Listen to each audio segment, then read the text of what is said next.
So this is Sanora Babb. She was born April 21st, 1907.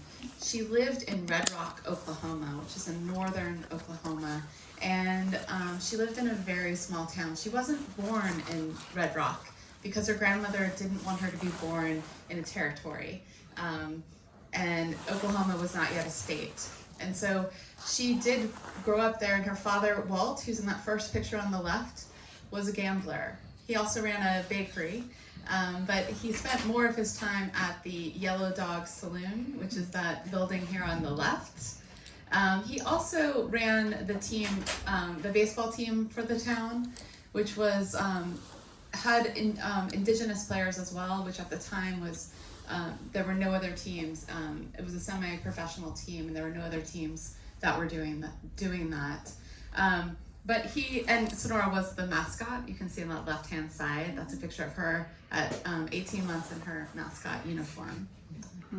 So, as I said, Walt was a gambler. So after a few years, he decided to sell their bakery, and instead of proving up land in eastern Colorado, he decided to outright buy very arid land in the high plains, and of course lost that very quickly. They did live in a dugout, so you can see on the left there, what looks like a little tiny house is actually just a roof about that high off the ground.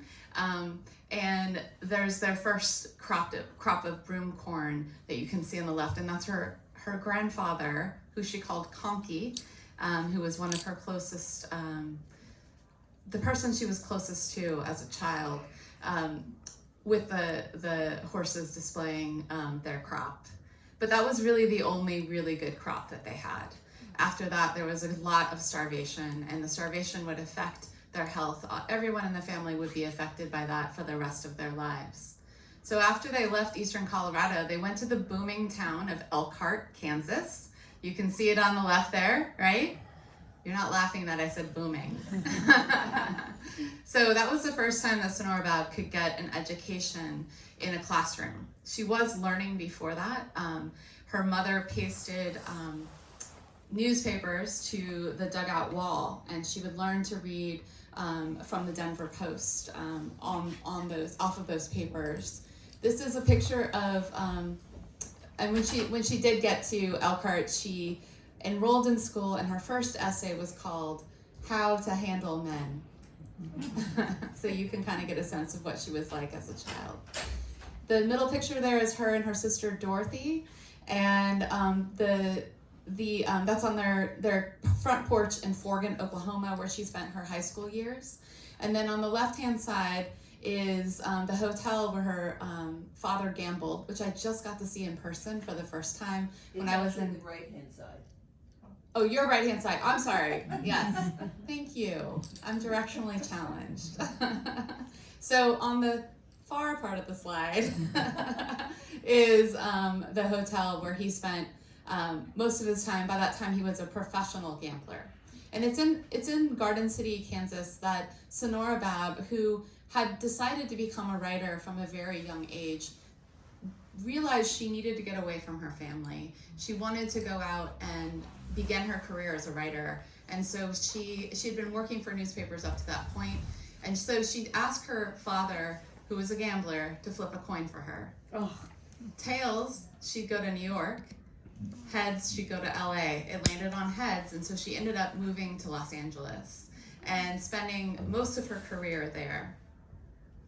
So once she got to Los Angeles, she got there in 1929, which was booming year, right? I'm just joking.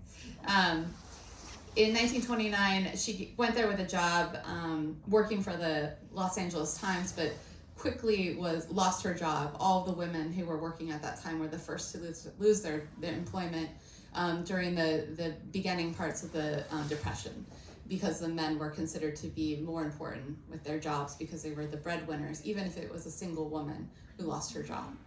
But she became interested very quickly in the fate of the people from her home areas in Forgan, Oklahoma, and Garden City, Kansas, where these dust storms were descending, and the communities were devastated. And so she applied to work at the camps, the FSA camps in California. And she wrote a letter to Tom Collins, who was running all of the camps up and down California. And he invited her to come and volunteer. And she spent 8 months there. And you can see in this picture on the left, this is Sanora Babb in the middle. Right there. It's important to note that she's amongst these are all of the refugees that are there. She is part of that community, and they respect her and love her, and they correspond with her for the rest of their lives. They become friends. That's Tom Collins on the far, hanging the laundry together, and that's what Sanora Babb looked like when she was working at the camps. So it's at this time that she had begun, a few years before, working on her first novel, whose names are unknown. And I'm just going to read a little bit from chapter 11 of my book, where I talk about the meeting she had with another writer that was writing about the Dust Bowl at that time. A few months into her job volunteering for the FSA, Tom Collins invited Babb to a nearby cafe to have lunch with a writer he was collaborating with named John Steinbeck. Steinbeck, who had just published a best-selling novel of Mice and Men in February 1937, had found Collins while he was writing a series of articles on the plight of the Dust Bowl refugees for the San Francisco News, which were published from October 5th to 12th, 1936. In addition to writing those 7 articles for the News, Steinbeck had also written a short summary about the migrant situation that appeared in The Nation in mid-September 1936. Thinking that having a best-selling writer bring attention to the struggling camps would be beneficial, Collins agreed to accompany Steinbeck as he visited the camps. Steinbeck had been so overwhelmed the first time he accompanied Collins and saw the absolute poverty that the migrants had to suffer. He told Collins, "By God, I can't stand anymore. I'm going away and blow the lid off this place." Steinbeck had again visited Collins for a few days in mid-October 1937. When the writer returned home, he began working on his first attempt at writing his Dust Bowl novel, a manuscript called The Oklahomans. But by January 1938, he'd abandoned this manuscript altogether and started his second attempt, L'Affaire Lettisburg. In this second version, begun in February and finished in May 1938, Steinbeck's focus shifted from writing about the refugees to mocking the growers. But by the time he finished, he was so disheartened by it that he destroyed the manuscript before his agent, who was already marketing the book, had seen it. Collins was thrilled that Steinbeck was writing a novel and hoped he might bring attention to the desperate issues faced by the refugees. As Collins wrote in his own unpublished memoir, Bringing in the Sheaves, he pleaded with Steinbeck to write about what he had witnessed. "What you want to do, John, is to keep your impressions in your mind, and when the time is ripe, do something about those conditions. If you fail to do that, then you're letting those thousands of people down." During Steinbeck's visits, none of the migrants knew they were being observed by a famous writer who intended to document their experiences, as Steinbeck used a fictitious name while he was in the camps. According to Jack Benson's biography of Steinbeck, the writer hid his identity while he was with Collins because he was afraid of the retaliation by the Associated Farmers and other growers' organizations. As Steinbeck wrote in his 1938 diary, which I want to mention, just to give another shout out to a New York institution I found while I was on a tour for Biographers International at the Morgan. They had just purchased this particular diary that like a few weeks before and just randomly had it on display, and I freaked out when I saw it because it was exactly what I was looking for. So this quote comes, I don't normally read this quote, but I'm reading it to you because I found it in New York. "I've written an article about starvation in the valleys," this is Steinbeck, Must be careful. Must not get angry. I know perfectly well the danger I'm running in exploring the associated farmers. They are quite capable of murder or faking a criminal charge. I know they can hurt me personally, but they may not be able to beat the thing I can start. And they were responsible for death threats, so this wasn't unusual. However, Steinbeck did not hide his identity from Babb. It was during Steinbeck's May 1938 visit with Collins, after he had abandoned 2 versions of the book he wanted to write, that he met Babb. That sunny day, as Babb walked into the cafe, the rainy season had subsided and the earth was throbbing with the possibility of new crops and jobs for the workers. Over cups of coffee, they talked about the camps, the refugees' plight, the terrible control the associated farmers held over the communities where they lived, and the powerful political lobby of farm owners. Little did Babb know that the copy of her field notes she would willingly give Steinbeck would not only inspire him as he began his 3rd and final attempt at writing his Dust Bowl novel, but would also make the publishing of her own novel impossible. As she later reflected, Tom Collins had asked me to keep detailed notes of our work every day, of the people, things they said, did, suffered, worked. I thought it was for our work or for him, but it was for Steinbeck. And Tom asked me to give him my notes. I did. Naive me. Meanwhile, Bennett Cerf at Random House was impressed with the 4 chapters that Babb had sent him, so much so that he invited her to New York to finish writing her novel and offered her a book contract to go with it. The refugees Babb met at the camps were not all poor, uneducated Okies, and the people she introduces us to in her novel are varied and real. She kept the title she had originally chosen, Whose Names Are Unknown, which was based on an eviction notice she had seen on a decrepit worker's shack on a corporate farm, a notice that read, To John Doe and Mary Doe, whose true names are unknown. Babb thought this title embodied the fact that to the big business corporate farmers in California, the migrant workers who toiled for pennies a day were nameless. And to the local citizens who blocked the migrant workers' children from going to school, the children were nameless. And to the hospitals that would not admit migrant women who were suffering difficult births and instead sent these women back to the dirt floors of their tents to deliver their babies on newspapers, these mothers and infants were nameless. In her monumental novel, Babb endeavored to give these people back their names. More importantly, she recorded a version of the Dust Bowl history that gives agency to its victims and highlights the diversity found in California in the 1930s.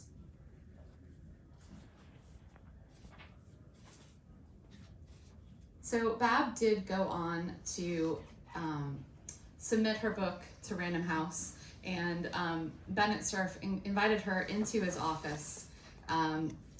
He loved the book. She was getting all this wonderful correspondence about it. But unfortunately, 3 weeks before, The Grapes of Wrath had come out and sold a monumental amount of copies.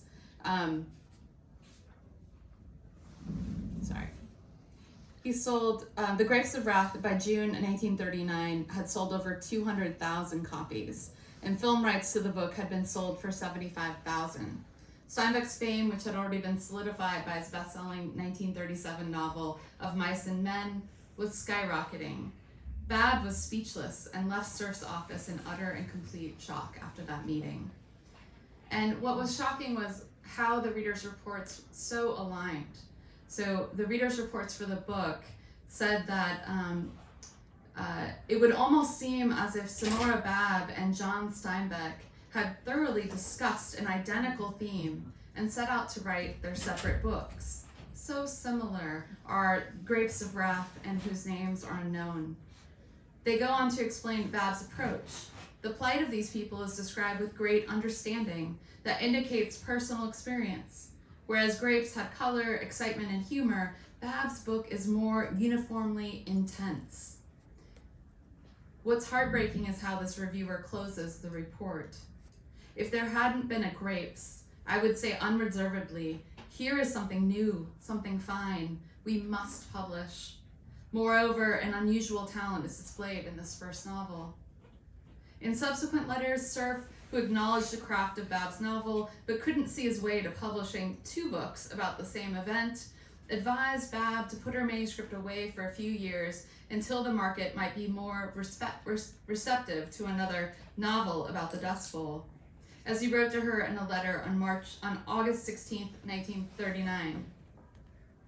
After viewing the matter from every angle and discussing it in full editorial conference for an hour, I don't see how, in God's green earth, we can publish whose names are unknown. What rotten luck for you that The Grapes of Wrath should not only have come out before your book was submitted, but should have so swept the country. Obviously, another book at this time about exactly the same subject would be a sad anticlimax. And I think that you must face the fact, just as we did here, the last third of your book is so completely like The Grapes of Wrath that the families and characters might basically be interchanged between the two. Babb was devastated as she recalled, I thought after that blow I could never write again, and I didn't for a year. As Babb would later recall, quote, I worked in the fields for months with Tom Collins, to whom The Grapes of Wrath is dedicated, who asked me to make detailed nightly notes, and we passed on this great bundle to John Steinbeck, who came down to the fields 2 weekends and then wrote that fine book. He had sense enough to stay home and write. He was already a professional, and I was young, vulnerable, sympathetic with those courageous families and innocent of publishing ways. Babb did go on to finally publish Whose Names Are Unknown with the University of Oklahoma Press on her birthday in 2004. The picture on the left, on my left, I don't know. Is it the left? Okay. Yeah, it's the left. All right, I'm a researcher, I don't know right and left. Okay, so on the left is Sanora Babb circa when she was working at the camps, and on the right is one of the last more formal photographs that was taken of her. She was much older when Whose Names Are Unknown was finally published. And I wanted to bring your attention before we move over into the conversation to the coat that I'm wearing. This was a coat that was given to me by Joanne Deerkop, who would be here today because she lived very nearby, and it breaks my heart that she's not here today with us anymore. Joanne is a person who encouraged me to write this book, and she was Sonora's friend. And in the 1990s, she made in the 1970s, she made a promise to her friend that she would keep her books in print for the rest of her life. And it's because of Joanne and her friendship that Sanora Babb's books are still in print to this day. When I finished my manuscript, I sent it to Joanne, who's her literary executor, and she sent me this coat, which is Sanora Babb's coat. And so I'm wearing it because in April, I just am very choked up about this, but in April, Joanne died of cancer, and so she never really saw the physical book. She read the book, and she liked it, thank God, but she never saw the success that this book has had, and it's really it's her success as well. So at all of these events, I'm wearing this coat in honor of her. So last thing I'm going to say before we go into conversation is, I'll tell you about that later. This is my Substack, which we'll possibly talk about, which is I write biographies. Anyone who writes biographies in the room knows it's no small feat. It takes sometimes a decade to write. Sanora Babb only took me 5 years, but I had time off from teaching, so that's why. But I'll only write a few of these biographies of reclaiming women's voices in my lifetime. And so I started a Substack in order to write a mini biography every single week. And this is a QR code if you want to follow that Substack and advise me on other stories that you know of women who've been forgotten or misremembered. just join the community.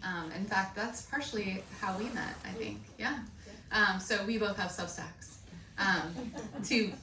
to change to our next film. So thank you very much.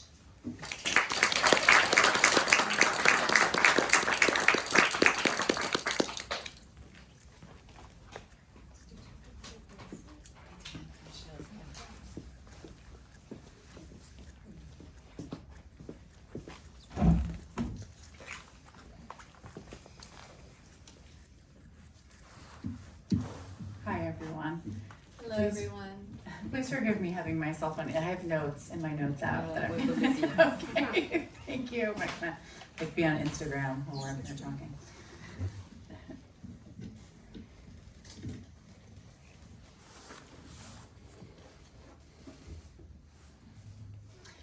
Okay, you ready? Yeah, I'm ready. Okay. Hi, everyone. I'm Emily Van Duyne, and it's my delight and honor to be here with all of you today, talking to Iris Jamahl Dunkle, whose work I admire so tremendously. So, do you want to talk about your bracelet before we say anything else? I did forget to mention this bracelet, that this is also Sanora Babb's bracelet that was given to me by Roxana, who was Sanora Babb's adopted daughter, or I forget how she phrased it, but it's her daughter's bracelet. And when I went to visit Roxana in Bloomington, Indiana, and we gave a reading together, she gave me the bracelet and said that Sanora would approve of the book, and that meant a great deal. Because you're not on a platform, could you raise your arm so the people in the Oh, back of course, yes. So you can, I'll show you afterwards too. Yes, it's a beautiful Hopi bracelet. So cool, thank you. Okay, so Iris, I think that I'm going to do this funny thing where I'm going to start with the original first question that I had for you and then tie in the last question. Great. Because I've just been, there's so many layers to this book, and hearing you talk about it had me thinking, like originally I wanted to talk to you about how this seems to be in the tradition of feminist reclamation literature, right? Where you take people who have historically been denied narrative agency and you give it back to them, often after they have died. So I would love to hear you kind of place the book in that context and how you did that. But also, as I read the book, I kept thinking, well, that's exactly what Sanora Babb was doing, right? Yeah. With whose names were unknown, to the point where that extraordinary passage that you have where, you know, she's talking about all these people who were denied entry to, you know, life-saving institutions because of their poverty and their status as migrants. And she wanted to give them names. So that's my first question for you. So, where do I fit in the tradition of reclamation? Yeah, like were you actively working in that tradition and thinking about it when you were doing the research and the writing of the book? I was. So, my first biography was about Jack London's wife, Charmian Kittredge London, who I first encountered at Jack London State Park when I was in the 6th grade. I went there on a field trip, and the only writer that I encountered there that day was Jack London, because Charmian was acknowledged as a woman who liked fashion and who was Jack's secretary. And so when I didn't have a role model in her. And then later, when I was doing research for a poetry collection, I discovered this famous photograph of Charmian that Charmian had taken of Jack London on horseback. It's like if you Google Jack London, it's like the first photo that comes up. He's on Sonoma Mountain on horseback, and it's on all of the major biography covers. Mm-hmm. So I went to Earl Labor, who wrote that biography, and I asked him, "Did you know that Charmian took this photograph?" And he was like, "Huh, I never really thought to ask that question. Who took that photograph?" They attributed it to Jack London, which is hilarious because there were no selfies yet. And so I was like, wow, what else do we not know because we didn't ask that question, right? We didn't look at things from Charmian's perspective. And so I was originally I write from the archives in my poetry, and so I was originally just going to write a bunch of poems about it, and then I realized once I started doing research on Charmian that she'd actually helped Jack London write my favorite book by her, which is also Joan Didion's favorite book by Jack London, and it's Valley of the Moon. And it's this amazing book with this female protagonist that just seems so real. And I was like, wow, Jack London's an amazing writer. Look what he can do. What a feminist. Yeah, what a feminist. Turns out he didn't write it. So I found in her diaries, you know, they went on this, they left from Baltimore on a 3-masted ship and sailed around Cape Horn to work on this book together. And so her diaries of this journey document all of her contributions to this book, significant contributions.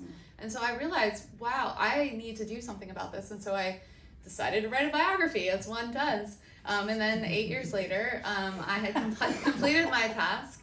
And I realized that book was actually used to remodel the park. The House of Happy Walls is the museum at Jack London State Historic Park, and they used that to change the exhibit that I once visited as a child. So that Charmian, who wrote 4 books and also helped her husband write his books and also was college educated and so many other things, now is clearly displayed as in the Trailblazer exhibit, which they took from the title of my book. And it made me realize that, you know, the work that we do as in feminist reclamation is not only something that will change things on the page, it can change the physical world. It can change, you know, who women discover as foremothers. It can change the way that history is encountered in the real world. And so for me, that was a deal, you know, that sealed the deal for me that this is my academic career. For the rest of my life, I'll be doing reclamation. And I, of course, am in a tradition of so many women before me,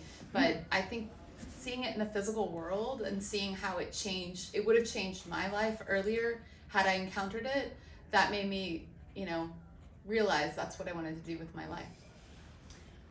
That's really extraordinary and beautiful. I love that idea about it changing the physical world. And it kind of leads me to my next question, which is not necessarily about the physical world, but one of the things, it's more about culture. But one of the things I kept thinking about when I was reading your book, particularly chapter 11 about the sort of tragedy of what happens with her giving Steinbeck her notes, is Steinbeck is so ubiquitous when we think about the Dust Bowl and when we think about that time period, to the point that, like, the most contemporary thing that I think about when I think about Steinbeck and the Dust Bowl is in Greta Gerwig's, like, overtly feminist film Lady Bird. The opening scene is this mother and daughter, these two, again, like, avowed feminist women driving through Northern California, right? And it's this very Californian film, and they're listening to The Grapes of Wrath on the audiobook, and they're crying, and they're, like, talking about, like, how so quintessentially, like, of their lives. And I was just wondering, like, do you see your book hopefully beginning to move the needle on that? And if so, you know, how? Well, it's been amazing to get to speak with people across the country about this, because when The Grapes of Wrath came out, you know, I mean, I grew up in a family that came over in the Dust Bowl. My grandmother came from Oklahoma and moved to, you know, our whole family moved to California during the Dust Bowl. And so when I read The Grapes of Wrath in high school, I was like, Grandma, they wrote a book about us. I was so excited to tell her. And she's like, don't ever talk to me about that book again. It's the worst book. That is not, I mean, she was like, and you didn't want to mess around with my grandmother. So I was like, okay, I don't understand. But I didn't understand why she was so adamantly against it. And it was because she saw that in the Dust Bowl,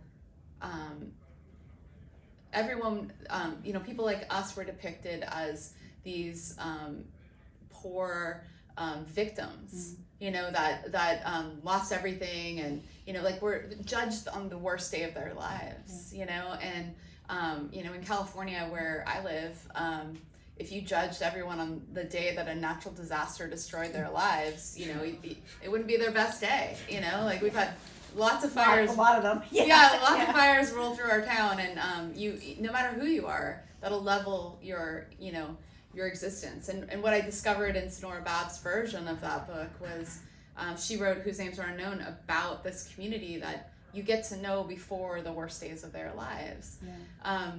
So what I've found in the communities that I've been speaking to is people who are Okies like me, you know, that grew up in a family where we didn't talk about it, and we didn't, you know, we certainly didn't feel good about being Okies. They came up to me and said that after they read The Grapes of Wrath, they felt proud of their heritage. And to me, that was amazing. To have something change the way that people feel about their identity. And also to see a California, in Sanora Babb's California, women have agency, as they would in any community. It's not, everybody in California isn't white, like in The Grapes of Wrath. I mean, there's so much that she's doing that is so much more realistic of what was going on. And so many women of her generation were writing that way, only their works have been erased. So what I've seen most is, that's one of the many things. I've also seen a lot of grad students who are like writing about Sanora Babb now and really interested in disaster lit and that idea of, obviously for sad reasons, that disaster is something that's of our everyday lives. Yeah, and there's also this like terrible irony that when Steinbeck was in the FSA camps, he used an assumed name, right? Yeah. Because he was already famous from Of Mice and Men, and so he didn't want people to know who he was because he wanted them to feel comfortable or, not have a fear, I guess, that he was going to write up their stories. Right. And then there's so many examples throughout your book of people writing biographies or criticism about other really famous writers that Babb interacted with, and for whatever reason they use a pseudonym to describe her, so she also gets like written out in that way, or they completely take her out, like in the case of William Saroyan, like she kind of helped launch his career. Like they were such good friends as very young writers, and all of the biographies, there's one biography where she's mentioned, and he proposed marriage to her. But I wondered though, when I got to that, I wondered like, is that why they left her out? Maybe, because he's like, don't talk about that. Well, because I do Sylvia Plath, and there's a parallel thing that I'll tell you about later. Yeah. With a famous person. Well, I mean, there are letters though. I mean, this is why, like, I think it's really interesting because we often kind of equate women's lives to their, the relationships they had, right? And if you actually look at their friendship in the letters, that the letters exist at Stanford and at Berkeley, and there's both sides of the correspondence exist, and what they're talking about is like two young people who are in love with literature and devoting their lives to it, and you get this real sense of what's happening with the little magazines and how writers are connecting, and it's such an incredible moment in literary history that I'm like, why would you not look at, like, why would you gloss that over? And I think this kind of reclamation is not only helpful to reclaim the voices of the women writers that have been misremembered or forgotten, but it also helps us better understand the reality of literary history. Well, yeah, I mean, I think that's so important, and as you point out, I mean, we love a romantic narrative, period, right? I mean, for sort of everybody, which is a problem in and of itself. It's this like heteronormative thing that we do, right? But that doesn't tell us very much about the reality of her working life, right? Which, as a woman writer, like, that's really what you need to, you might not realize you need to know about that until you're like 40, but you do, right? Yeah. That's how those are the vital stories, I think, about creating, about having a life as an artist. Definitely, yeah. Yeah. So what else should we talk about? Do you want to go back to Babb's early life a little bit? Sure. Yeah, I was really fascinated. Hang on, I've got to pull this one up here. And I'd love to touch on the Writers' Congress since it happened here in New York. Yeah, okay. Do you want to do that, or do you want to do? Sure. I was going to ask about higher education, or we can go right to the Writers' Let's do Conference. higher education. Okay, so I was thinking that reading about her struggles during her first year at the University of Kansas, where she went on scholarship, it really brought two things to mind. So I recently read a book called Doll Parts, which is a literary feminist dark academia novel in which scholarship girls at a fictional private college are dying as a result of failing to meet their impossible scholarship requirements. And it's really great. Comes out in August. Check it out. But it really had me thinking about that book in conjunction with yours, because she gets to this place where she absolutely has the chops to succeed, right? But she just she's a first generation college student, right? So she has no support, right? She's far away from everyone she loves. She has no real money, and she just isn't acculturated to that place. And Exactly. yeah, and so I was just wondering if you could talk a little bit about that time in her life. Yeah, well, I mean, she had just, she went to high school in Forgan, Oklahoma, was chosen as valedictorian. I mean, she's very bright, but did not receive the honor. In fact, she was on the stage waiting to give her speech when they just didn't call her name, because a group of women in the town had decided that they couldn't give that honor to a gambler's daughter. And so she was completely humiliated by that. And her mother did everything she could to get her a scholarship at the University of Kansas, and they ended up, and she also worked with the principal to get a letter of recommendation, and so she got a 1-year scholarship to the University of Kansas.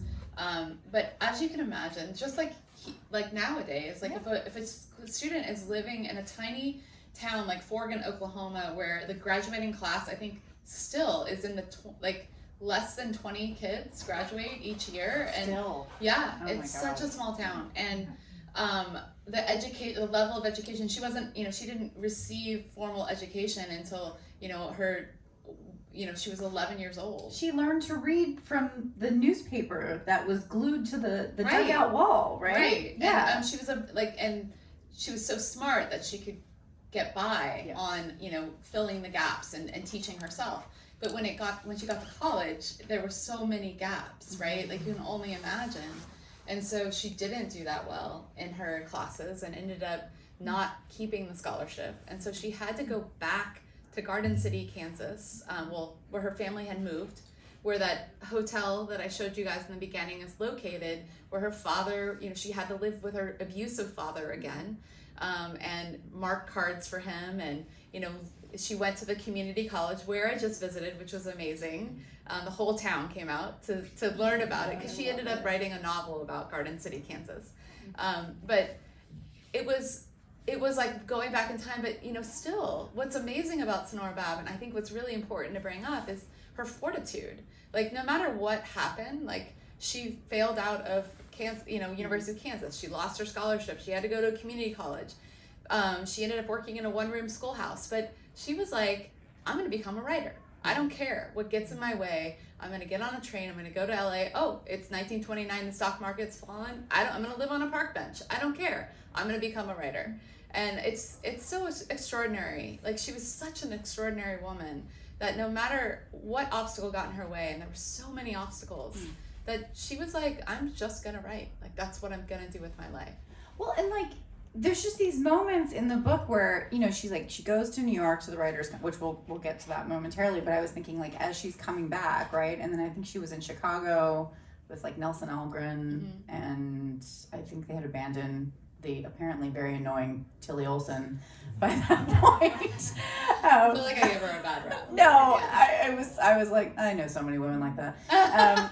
But anyway, and then she just decides, like, I think I'm gonna walk and hitchhike back to Los Angeles. Yeah. And she just does it. Like, Yeah, and I think who does these things? I think so I think it's really important to talk about, like, the in this era in Los Angeles, there are all these young writers that are pouring into the cities to try to, have a career, and they come together through the Writers League, which is the communist organization. And they called, Meridel Lessor writes to Sanora Babb and is like, I love what you're doing. She was doing reportage she wrote about the Hoover Dam, and really focusing on the stories of women. And Meridel was like, let's go. She was Nakedly and shamelessly. exactly, yeah, best letter ever. And she was like, you have to become a delegate. And so she was voted as a delegate from the Los Angeles chapter, and she drove cross country with Harry Carlisle and Tilly Olsen in a convertible all the way to Los Angeles, where when she walked up, she ditched Tilly and Harry right away, because they had all bickered quite a bit, because they had different approaches to living their lives and expressing their their views about writing about the working people, because Sanora Babb knew what that was like that was Sanora Babb's life, and she felt Tilly's expression of it was more performative, right? And so when they got there, Sanora Babb walks up to the place where the Writers' Congress is taking place in 1935, and there's this guy sitting on the corner, and she's like, "Hey, how's it going?" And he's like, "Hey, how's it going?" And it's Richard Wright, you know, pre-Native Son, like right before it's gonna happen. And these are the types of people, and you know, she went on later to fall in love with Ralph Ellison, and you know, in New York as well, several years later, and have this incredible literary friendship. You know, she went on to have this incredible literary friendship and be in a writing group with Ray Bradbury for over 40 years. So it speaks to the extraordinary character, the extraordinary level of writing, the craft of her writing, that so many people appreciated her work and really thought she was one of the best writers that they encountered. Yet because of the circumstances of history, she was, you know, erased from us. And like across disciplines too, not, I mean, her work, but also the people who she like hung out with, right? Because like Ray Bradbury and Ralph Ellison and like, you know, across fields, like she was in love with this incredible cinematographer, right? And somehow, I wonder if you think, like I was wondering, do you think that it's partly a result of the fact that she just refused to have a kind of more traditional romantic life, that she didn't get the kind of attention that she deserved? I'm not sure. I think there's a lot of factors to that. Yeah. She did not have a traditional romantic life, and a lot of that had to do with the fact that she grew up in a family where her father was abusive, and she also grew up in a time when if a woman got married, it was very easy, especially if she didn't have published books, and she identified as a writer, to lose that identity. And she decided no matter what, she would not let that happen. And she also was wanted an open marriage. She did for many years. And there's other circumstances involved in that. The fact that James Wong Howe was not legally allowed, because of the laws in California, to marry her or even live with her, because he was Chinese, and that was illegal in California. And they received so much, you know, they were often harassed for being together. So it was a very complicated reason, but at the heart of it is that there were so many amazing women writers at that time. Like, if you ever want to go back to one of the richest literary times in the United States, go back to the 1930s and read those novels, because especially by women, because they're breaking all of the molds, and they're getting published, and like it's just so amazing. But unfortunately, because of what happened in our country, because of the Red Scare, the people who were erased were the people of color, were the women, and a whole generation of writers were erased. And I think it's something we really need to remember today, when this kind of erasure can happen again. It's not, you know, there's certain stories that are kept, there's a certain history that's kept, and we as scholars have to push back against that. Amen. Yes. Absolutely. I think we're ready questions. to open it up. Yeah, definitely. I think we've got a mic coming your way. Yes. When answering questions or when asking questions, just please make sure to speak into the mic so everyone can hear. Thank you. Hi, thank you both so much for this, and thank you for your book, Iris. I was wondering if anything happened there was a previous period of reclaiming women's books of this type. I'm thinking of the 70s with the feminist press, Farrago Press.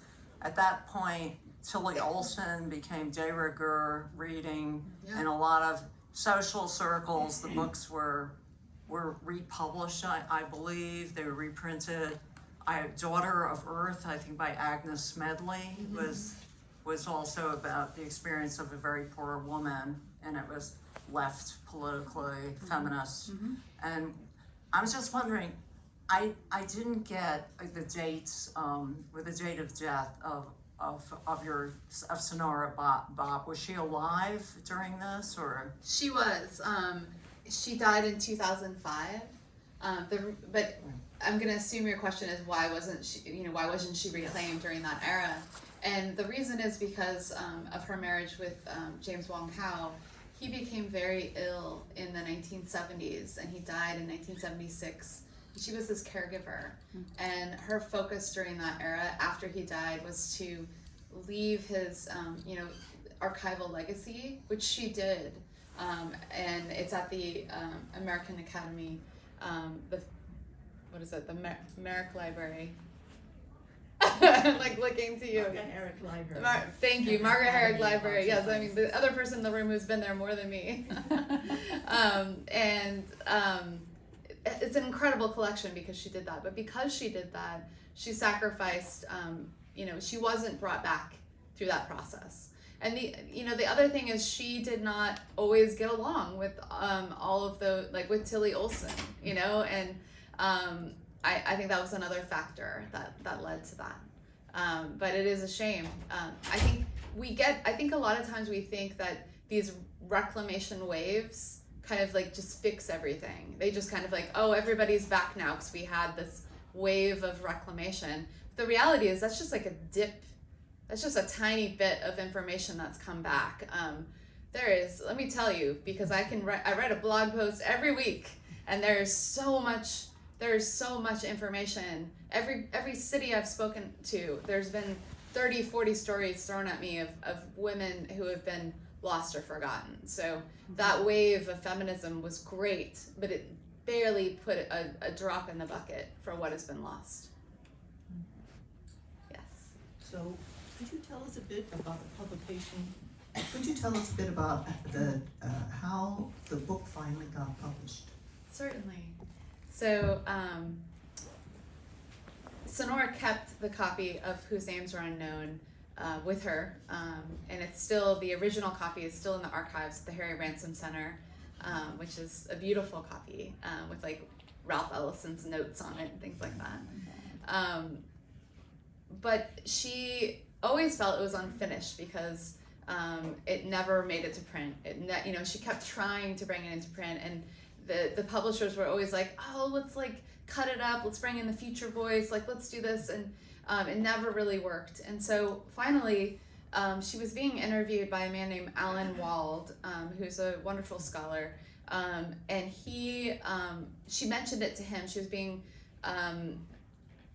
interviewed for the Michigan Review, and she mentioned the book, and he's like, oh, well, we might be interested, we might be interested in publishing a few chapters. And so they did. And so it kind of came back up into conversation with Joanne Deerkop, her friend then, and later literary executor. And they worked together to create, she realized that it was an important book that needed to get out there. So Joanne did. And so she, as Sanora Babb's health kept failing more and more during this time, she became more urgent about getting it out there, and they were able to arrange something with the University of Oklahoma Press to get it published very quickly in 2004. But it's different from the original, and I have to say I love the original more, the first version. It's my dream that someday that'll be published. That seems like a good project for you. I need some more projects. Oh yeah, don't we all? Speaking of projects, might you share this project with us? Sure. Sorry. Okay. I think it's important to state that the work of reclamation is a little bit daunting sometimes. I grew up in California, raised on Steinbeck. Like I said, I read it in high school, and Stegner and Jack London, all of whom appropriated content from women without giving them any sort of notice. They didn't acknowledge that they did that. And so I was feeling a little bit overwhelmed as well by writing Sanora Babb's story. The story of my grandmother and her passage to California started kind of coming up in my brain. I'm like, well, I can't write that in the biography, right? What do I do with that? And so I was about to give a reading at University of Oklahoma. And so I went to the bookstore at SFO, picked up The Grapes of Wrath and a pack of pens, and I started on the plane. I just started erasing the book as a way to use these words and phrases and letters, actually, to write my grandmother's story back into this book. And as I went along over the next 4 years that I worked on this, this became kind of like a diary of sorts of all the places I went. Like, for example, I spent a lot of time at Edna St. Vincent Millay's, at the Millay Arts up in Austerlitz. And so the seed pods from the field outside of Edna St. Vincent Millay's house are in this book, and the patterns I would encounter at the different places where I did residencies from the floors. You know, if I were still doing this now, I might put those little cool patterns from the doors on here, just because that became a way, you know, and every day that I would go to sit down and write my pages of the biography, I would sit down and work on this first as a way to kind of, you know, empower myself to take on Steinbeck. And this became its own, I thought it was just an active, you know, like, this is my warm-up. This is what I do as a warm-up. And of course, visual artists came up to me and they're like, that's actually art you're making. It's like, oh, that's what that is. And so this ended up, so this is another book of, I often do 2 projects together at the same time when I'm writing a biography, because I'm a poet first. I'm always writing a book of poems at the same time. And so this is a book of poems now called Endnotes on the West. And it'll be its own physical thing, but this is the object that created it. Thank you for asking. Wonderful. I guess it's really hard to talk about relationships, especially those days, but marrying James Wang Hao, who's Chinese, and the laws were against them. I guess they couldn't officially be married or even live in the same building, or then during the McCarthy era, the Chinese were again the enemy, and I guess James Wang Hao was put on the gray list. I mean, he was an Oscar-winning cinematographer, and he couldn't work. That had to put a lot of stress in the relationship when they were both under the McCarthy, you know, pressure. Yes, it's really important to state that. And yeah, James Wang Hao did receive 10 Academy Award nominations and 2 Academy Awards. So he wasn't just a cinematographer, he was, you know, one of the most important cinematographers and the first Asian American to receive an Academy Award. So it's really important to say his name. But he was graylisted during the McCarthy era, and because of that, Sanora Babb, the FBI was coming to their house all of the time and interviewing them. And so she moved to Mexico City and lived in exile as a way to kind of take the attention off of Jimmy and to not be called to testify. So yes, it did. I mean, there's so much that placed stress on their marriage, including the fact that when they finally could get married, judges would not, you know, legally, judges would not marry them because they were still racist. And Sanora Babb insisted that they did. And it finally did happen. But when they went to their house they lived in the Hollywood Hills. They bought a house together, but Sanora bought it, and, you know, because he couldn't actually buy the house. And they lived there for many years before, but they couldn't, the press came to their house after they got married, and so they had to kind of pretend like they got married already in Paris so that it didn't look bad. So for a long time, people thought they got married in Paris in 1935, but that was just a story for the press. They didn't get married till much later. Thank you very much for the talk. I'm wondering, you know, Sanora Babb had this, you know, journal that I'm sure was very important and precious, and I'm wondering if in your research you found out at the time she had misgivings about giving it up to the other guy, I'm sorry, I can't remember, which eventually wound its way to Steinbeck, but like, did she, like, they took my notes, like, how did she react to that? I would think that might have, you know, I'm just curious how she felt in real time when she had to give up her notes. So she gave her notes to Steinbeck directly, but she was making those notes for Tom Collins. She did not. I mean, she was somebody who was working in that community and thinking that multiple books on that subject would be amazing to bring attention to the fact that, you know, when Okies came to California, the politicians were making headlines saying things like, "Let's drown them all in the river." You know, it sounds familiar to how, you know, migrants are treated in our country to this day. But this was something that she felt very politically driven about, and had spent, she had gotten death threats on many occasions in California. She wasn't afraid to say her name, though, I just want to say, or to reveal herself to the community. But Steinbeck was a big name at the time, and she thought that him writing a novel about it would not make it impossible for her to write a novel about it. So she did not foresee that that's what would happen. She thought there would be 2 books about the Dust Bowl, which, everyone would think that would be okay, but it was not okay to Bennett Cerf. Unfortunately, we're out of time, but before we depart, Iris, do you want to say a little bit about how they can find the book? And just a reminder, you can scan the QR code on the screen to join Iris's Substack. Yes, I do not have books with me. I apologize. I've been on book tour across the country and I've run out, but I have them at home. I know it's a great problem. I have them at home, and I would love to send you a signed copy. So if you want to buy it from me, and I'm flying home tomorrow, and I'll put it in the mail, signed happily, if you'd like to buy a copy. So I'll just write it down for you and happily take your money.